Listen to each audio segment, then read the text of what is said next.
Let's be honest, the UK economy right now feels like a car that's stalled in the middle of a motorway. GDP barely moving, debts ballooning, and jobs are everywhere and nowhere at the same time. A cooked labour market where wages are stagnant and real productivity is nowhere to be found. And while we debate tax cuts and central bank rates, something massive is happening elsewhere. And we're not talking about Silicon Valley, we're talking about China. The Chinese government has spent the last 2 decades quietly, strategically building state-owned enterprises. Companies backed by the state but run like corporate titans. And now, China owns a stake in BYD, the world's largest electric car manufacturer. So here's the real question. Could this be the model to save the UK economy? So let's start with, what even is a state-owned enterprise? A state-owned enterprise is a company that's either fully or partially owned by the government, but unlike a ministry or public office, it runs like a business. In China, this includes major banks, telecom giants, infrastructure, energy, and most importantly, strategic tech sectors. And the goal isn't to make a quick profit, it's about industrial power. The state uses these companies to push into new markets, create jobs, build domestic supply chains, and dominate future-facing sectors like EVs, batteries, and semiconductors. And one of the biggest success stories is BYD. Once a small battery maker, now backed in part by the state, and now worth more than Ford and GM combined. The result? China doesn't just have a car company, it has industrial leverage. Now let's look back on the UK. What do we have right now? GDP growth has been flatlining since 2008. Real wages are below 2007 levels, adjusted for inflation. Productivity is stuck, and industrial output has been hollowed out. We sold off our utilities, privatised rail, and outsourced manufacturing. Our chip design crown jewel, ARM, isn't even listed in London anymore.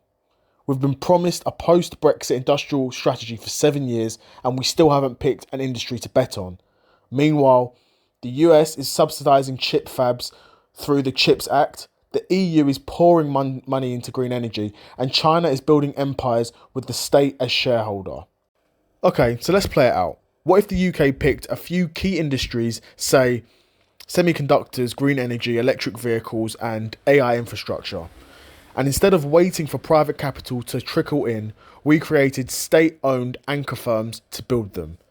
We could do what China did, inject long-term capital, guarantee domestic demand, protect early stages of growth, and create thousands of stable, high-quality jobs. And here's the kicker.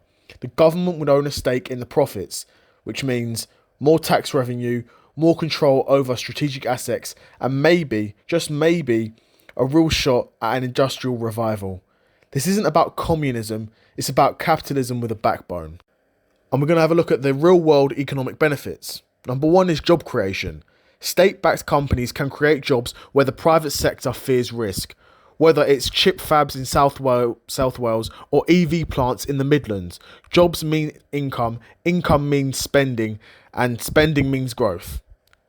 Number two, revenue generation. If these firms succeed, and that is the goal, the UK Treasury would get dividends. It's no different than Norway's sovereign wealth fund owning shares in global companies, except here we'd be taking back our own industries.